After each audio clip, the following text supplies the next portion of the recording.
Welcome and thank you for tuning in. You're listening to the Beyond 50 radio program. I'm Daniel Davis. In celebration of Halloween, we thought that we would bring on someone who would talk about what it is when ancient Indian burial grounds that have been mishandled by paranormal investigators, what kind of things actually happen when something like that occurs. Our guest today is a First Nations Cherokee intuitive, medium, and paranormal investigator. Her intuitive gifts were inherited from more than 10 generations of ancestors with both her mother and father. Her abilities manifested themselves when she was a young child, and after a near-death experience, they began to really flourish more than ever before. She is also the CEO and founder of Women of Intuitive Wisdom and Northwest Hypnosis and Integrated Medicine, which is located in Vancouver, Washington. She began her work as a paranormal investigator 6 years ago when she encountered her patients having paranormal experiences in their home and offices at times, bringing the spirits of their loved ones with them to their therapy appointments. We're going to discover more about this and what it means when you disturb an ancient burial ground or perhaps even take artifacts from such a place and what could occur and how she deals with this. I'd like to welcome to the Beyond 50 radio program today our guest, Sherry Davis. Sherry, thank you for joining us here on the program today. Thank you, Daniel, for inviting me. I appreciate it. Now let's talk about, first of all, ancient Indian tribal burial grounds. Though, you know, there's a lot of ritual and ceremony. I mean, a real life force that's going on here. Tell us about what happens there. I mean, this really sounds like sacred ground here.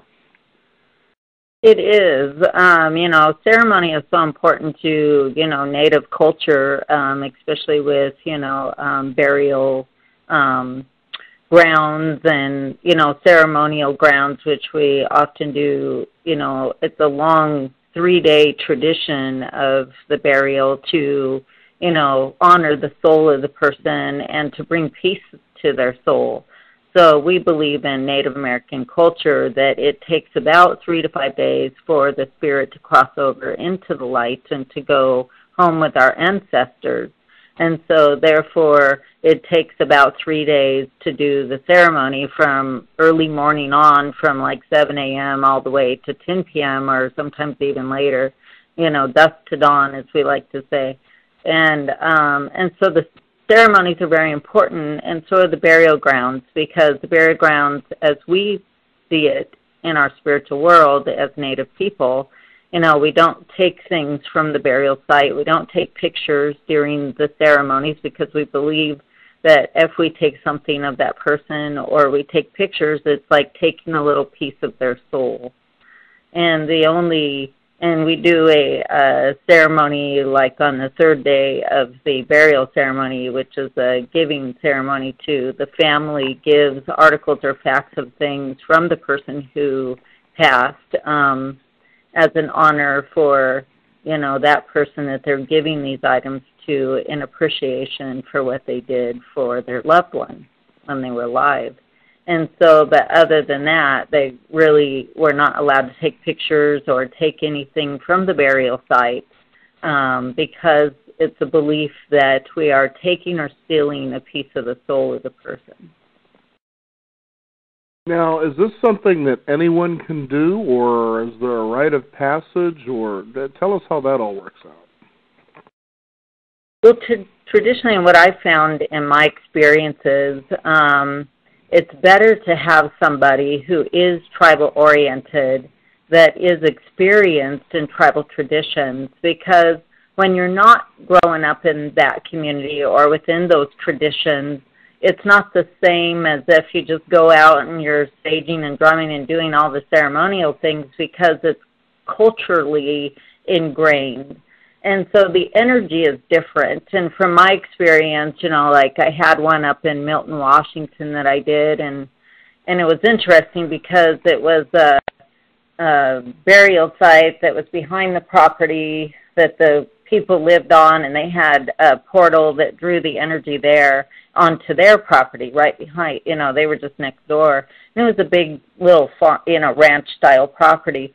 But as I looked at it, these people ended up not being tribal, and so I had to do a completely different ceremony, and the spirit kept saying, no, we don't want a tribal ceremony. We want a Christian ceremony because we're Christian. So the spirit recognizes whether you are of their culture or not, if you're non-native or not. And so, spirit is just the same. Just because it's not in body, it still can communicate and affect things around you. And so because it just becomes energy and it becomes spirit. And so with tribal burial grounds, it's very important that you have somebody who knows about the ceremonies, the traditions of those burial sites, because most people who don't generally will cause an aggravation or something else can happen. And what I've found in an interview I did in Pennsylvania, where there was a burial site that was found under this house, and the paranormal investigators were filming it, and they were doing a TV show documentary on it. And instead, they were in there just provoking, yelling and screaming, totally mishandling the whole situation, creating havoc. And so when you project a negativity into the situation, especially a burial site, it can affect the energy, and that energy can attack you or create some sort of negative, happenstance as you leave. And I always tell people never take anything that you find on the site, because spirit can connect to that item and affect you in some way. And I found that with previous paranormal investigators who have been on burial sites, and they've taken something like a little arrowhead or something else that they found, and a good portion of the time, after they left, they got in a terrible car accident or something else happened. And so you always have to ask for permission by spirit. Is it okay to take that artifact? A lot of the times it isn't. You want to place it there. You want to bless the ground. You want to bless the item. And you want to bring peace to whatever the situation was. And like, for instance, in this case in Pennsylvania, when I was interviewing with the talk radio guy on that one, it was a case where it was a mass genocide. And so this old house that was built in 1923 was built right on top of where the people were buried, and the paranormal investigators came in and totally mishandled it. And it actually caused the family to break up, argue. The son started going into suicidal tendencies and deep depression. And so it can create havoc on your own physical energy and how you're feeling emotionally if the energy is disturbed in a negative way. It's really interesting, because there's been from time to time that I have watched, I guess call it paranormal investigation or ghost hunters, and at times I get this feeling of arrogance, like they're just going to tromp all over, they know everything about what's going on with all the latest gadgets and technology. And it seems that, what should be happening here, and it's, from what you're saying, is that this should be approached with reverence and respect. And I certainly don't get that feeling when I watch some of these programs. In fact, it seems as though they're going to these sites, whether it's a haunted house or a prison or whatever the case is, and in fact, quite defiantly trying to disturb the peace. Right. Yeah, that's totally true. And I found that a lot in paranormal investigations that I've done, and they've had previous people out there before, handling, the issue, but it was never resolved. And a lot of the times it's because they aren't handling, the site correctly, whether it's a house, an old house, or a new home. For instance, I had a house that I did a paranormal investigation on in Battleground, Washington. It was a brand new home. It was beautiful, big, 5,000 square foot home. And there was about, I'd say, 12 or more houses on this huge land of property that once used to be an old farm. But on that farm was a very, very old Native American burial ground. And their house was built directly on top of that old burial and ceremonial site. And when I discovered it and found that they were having more activity that was not good, it was because they had someone else come out that didn't really know how to handle a burial site or, tribal traditional, ceremonies. And they just did a regular blessing and really kind of disturbed the energy there and created more havoc for the home and the family. So it caused a lot of disruption in the home, things getting tore up, the family fighting, so it can create a lot of negative energy like that. And when I asked her, did the developer find anything, and start asking your neighbors, well, what she discovered was that the developer did find artifacts and bones right underneath her home, and he buried the things so that he wouldn't have to disclose it, and he hid it because he knew that his build would be stopped if he did disclose it, because he was building these big $1 million homes. Well, if he were to have disclosed that he found this native burial ground, they would not have allowed him to build. Mm-hmm. That doesn't even seem to make any sense. And, I was kind of curious when it comes to something like that. How do you discourage builders from doing this? Certainly you start throwing money at situations and people think they can do just about anything, but is there a way to slow down or stop somebody from doing that? Well, unless they're willing to, come out with the truth of it, they found these things, in the ground as they were digging up the property, but, it's very difficult to get the builders to be honest about what they're finding. Yes, there is a way to stop it if they're willing to, kind of when they're unearthing this, to disclose it. But a good portion of the time they don't disclose it because it does stop their build, and then they're not allowed to build on top of the property. Mm-hmm. Now, when it comes to spirits, do you find that they can tend to be stuck here where they don't know, or maybe they're not aware that they're dead and they don't move to the light? What happens there? In some cases, I found that if there's been a tragedy that has happened to the person, their soul can get stuck on the earth and wander, I guess you'd call it, so they kind of wander and they search around. It's like they're just, not, in some cases they're fearing, whether they should go to the light or they don't see it. And there could be many reasons, like unresolved business here, they died from a tragedy, or, maybe they were murdered, or something else happened that, they, unfortunately didn't die of natural causes. And so sometimes their spirit can get stuck here because of that. And then, a lot of the times they feel as if they do have unfinished business. So, when this happens, I'll find so often that I do have to do a certain, what's called a forgiveness ceremony to help the soul cross over to the light and to create what's called a sacred circle so that they feel safe in that space. And so I have to create a sacred circle to bring the spirit in to feel safe with the transition to move to the light. Otherwise, they just stay stuck here, and the energy becomes confused.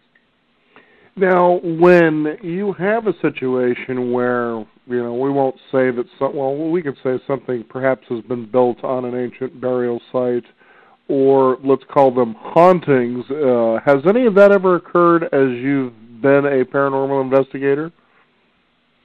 Say the question one more time. I'm curious about, the spirits and hauntings. As a paranormal investigator, have you experienced things like this? Oh, definitely, yeah. For instance, I'll give you an example. I was up in Milton, Washington, and I went up to little town, Des Moines, Washington, for the food festival over the summer.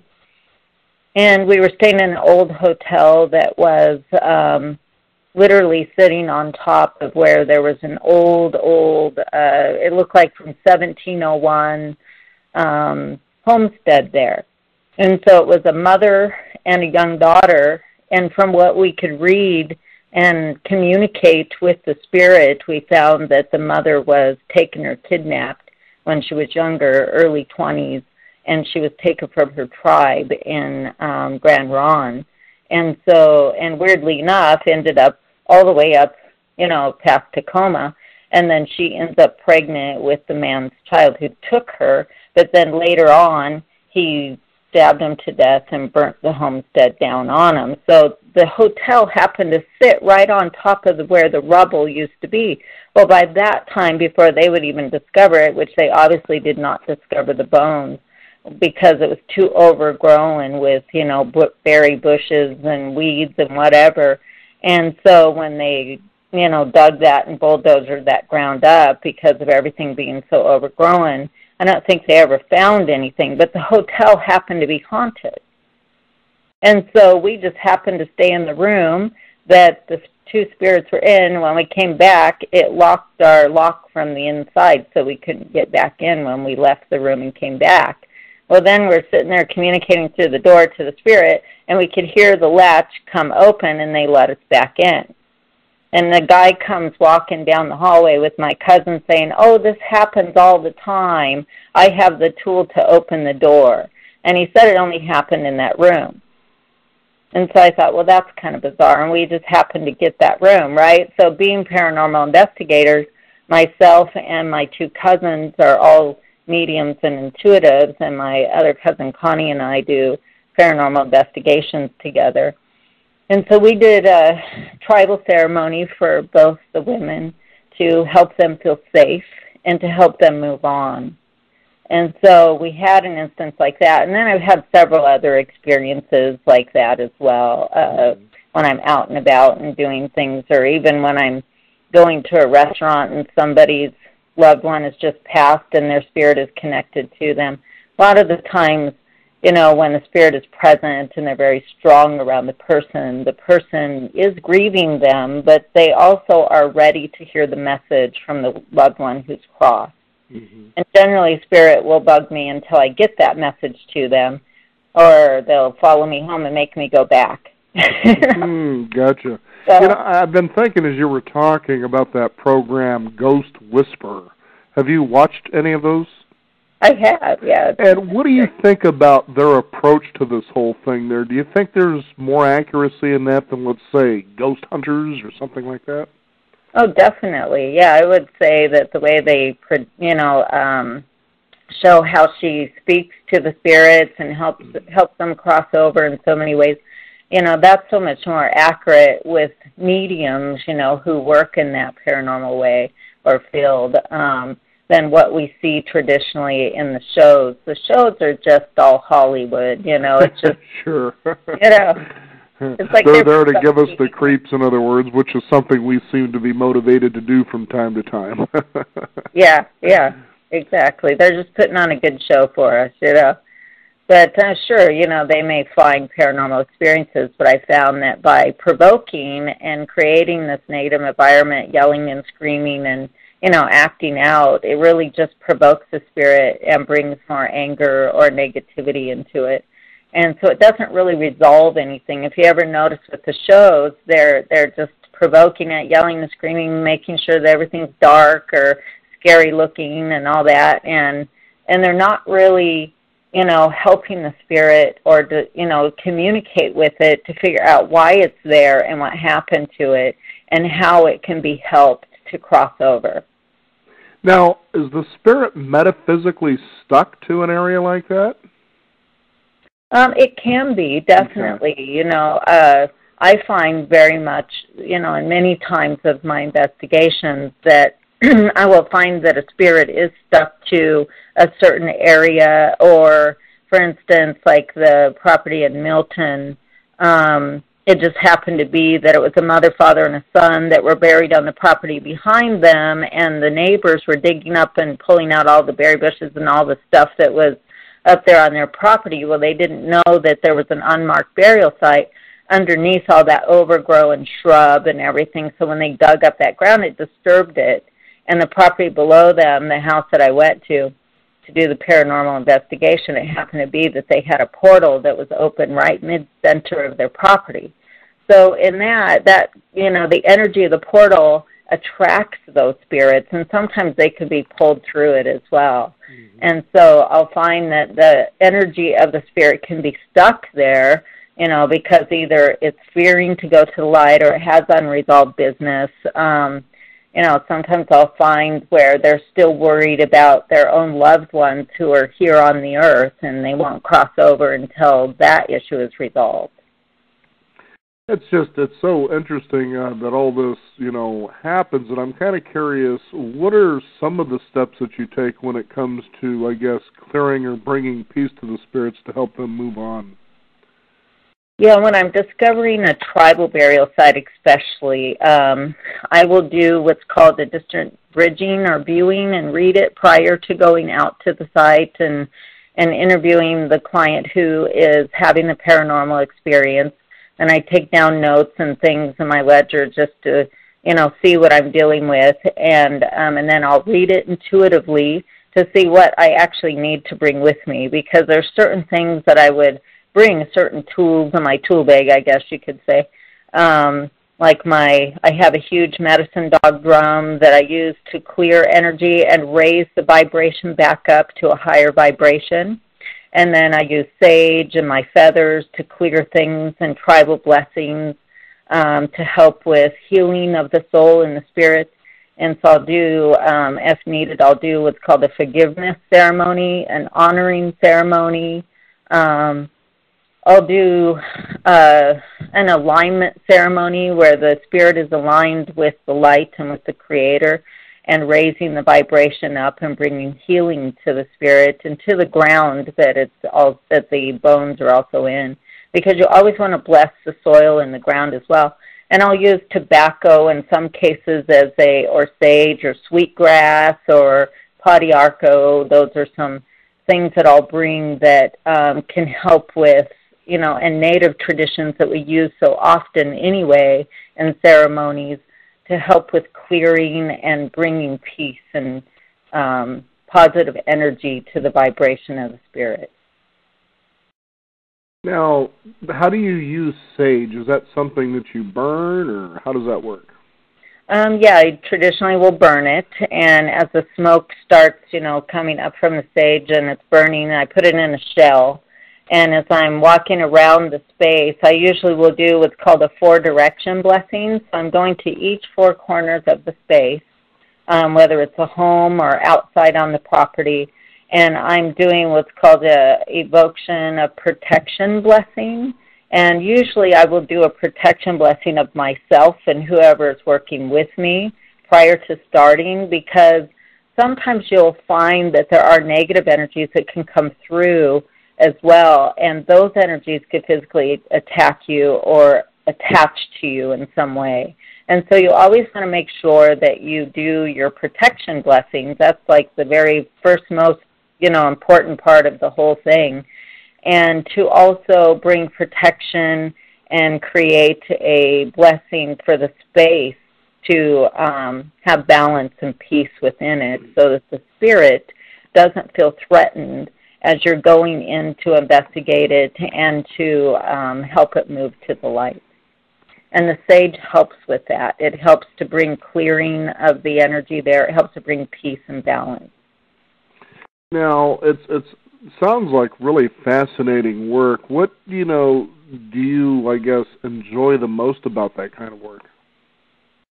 Oh, my. I would say probably the fact that I could communicate with the spirits, understand their story, and to help them have peace and healing and to help them move to the light. That would probably be my most rewarding part of it, is just to be able to go in and bring resolution, to not only the families who are living on the properties and to give them answers, but also mainly just to bring peace to the spirit and help their souls cross over. Mm-hmm. Now, after a paranormal investigation, have you had spirits follow you home or decide to go out to lunch with you? Oh, yeah. You just imagine sitting there at a Sherry's or something, and getting your breakfast, and all of a sudden somebody's saying, "Could you refill my coffee?" And you're like, "But nobody's sitting next to me." Yeah, exactly. Yes, I have had that happen a couple times, and it was interesting. My cousin and I were out doing a paranormal investigation. We actually sometimes will go out and eat afterwards, and we get all these weird experiences, and whether it's from the waitress or waiter or whether it's something that followed us, from the ceremonial site. And traditionally it's because that spirit, if it's following us, traditionally has something else that it needs resolved. It needs peace. There's other things why it may not be ready to cross over.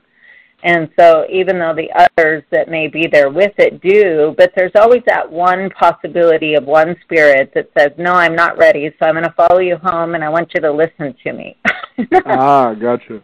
And so, and traditionally then we have to do with another type of ceremony and to communicate with the spirit, understand what its message is, understand why it's not ready to cross over. Maybe there's a message it needs to give to somebody that they're connected with, or, maybe there was something that happened to them tragically that they want us to help resolve, like missing person case and stuff like that. Mm-hmm.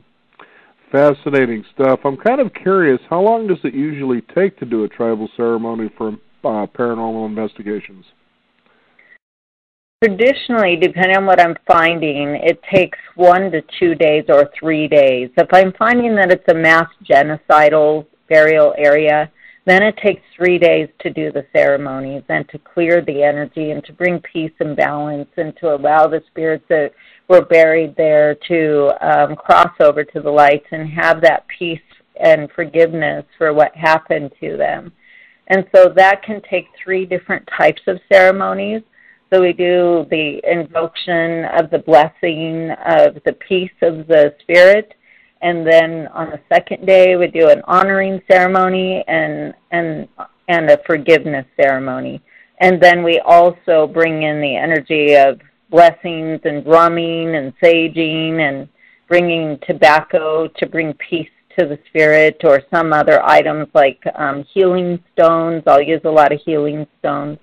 And if I find a portal that's open, I will use copper, quartz crystals, black tourmaline to help close the portal, and to kind of bring balance to the land as well. And sometimes I'll bring the stones and make a sacred space that I put the stones in and create a medicine wheel and invite the spirit to stand with me in that space.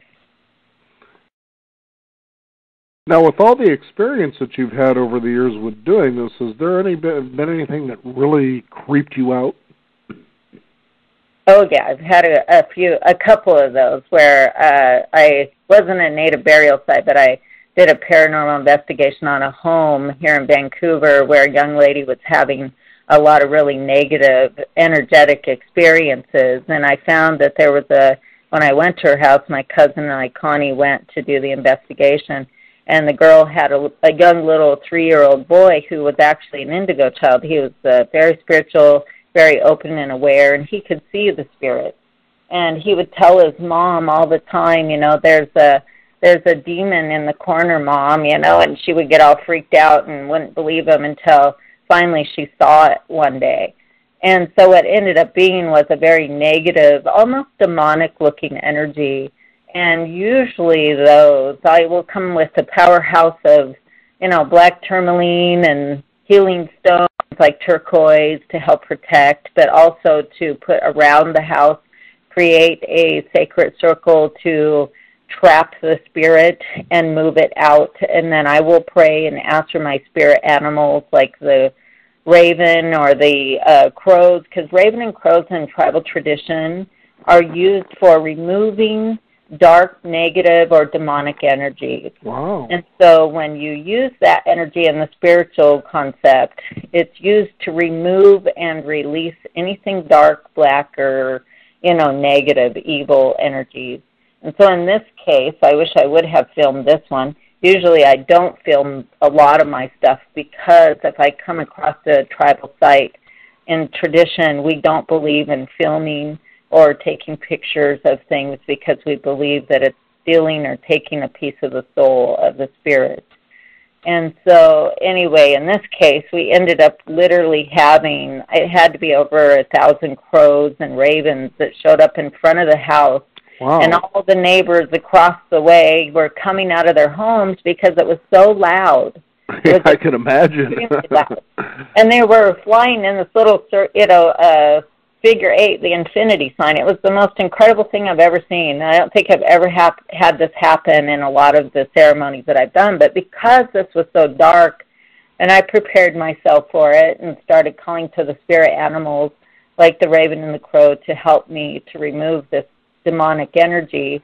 And when we removed it and got it out, you open up all the windows and doors in the home so that we can push it outside and remove it completely. And then create a sacred space around the outside of the home so that it can't re-enter, and do what's called a protection grid blessing on the inside of the home so that spirits like that can no longer enter back in. And so it just happened to be that as we got it out there, everybody was standing outside in their driveways looking up like, what the heck is that, right? Because you've got thousands of these very loud crows and ravens flying in front of this woman's house, and she's freaking out, going, I've never seen this. What is this? And the little boy looks at his mommy and says, Mommy, the medicine woman is getting rid of the witch. Oh, boy. That must have been something. Cute, but once it moved outside, it was very interesting how the crows just took hold of it, and it looked like this long, black, yucky stuff. And once they flew over the other houses across the street, it was like they just magically disappeared. Wow. And it was completely quiet. It was just silent. And so sometimes you'll have interesting things like that happen if you know what you're doing. Mm-hmm. I can imagine that you've probably got a lot of adventures ahead of you as well. Oh, I do. Yeah, I'm writing a book about all this stuff, actually. Well, we'd be excited to have that. Now, for our listeners out there who might want your services, how would they be able to connect with you? They can either call me at 360-991-2619, or they can find me on either one of my websites, womenofintuitivewisdom.com or northwesthypnosis.net. Northwest is abbreviated. Well, Sherry, I want to thank you for taking the time to talk with us about ghost chasing. It sounds like there's a lot more to it than television provides, and certainly a lot more reverence and respect and knowledge needs to go into something like that for the correct outcome to be able to occur. Yeah, definitely. Yeah, there is a lot more involved in what the Hollywood media likes to portray. So, well, Sherry, thank you again for sharing that with us on our program today. Oh, thank you, Daniel. Thanks for having me on. We want to thank you, the listeners out there who are about to enjoy Halloween. You can visit us at our website at beyond50radio.com. That is the number 50. We encourage you to subscribe to our free weekly e-newsletter. You can also follow us on Twitter at Beyond50Radio as well as Facebook. I'm Daniel Davis. Thank you for tuning in. This is the Beyond 50 Radio program. And remember, live your day past halfway.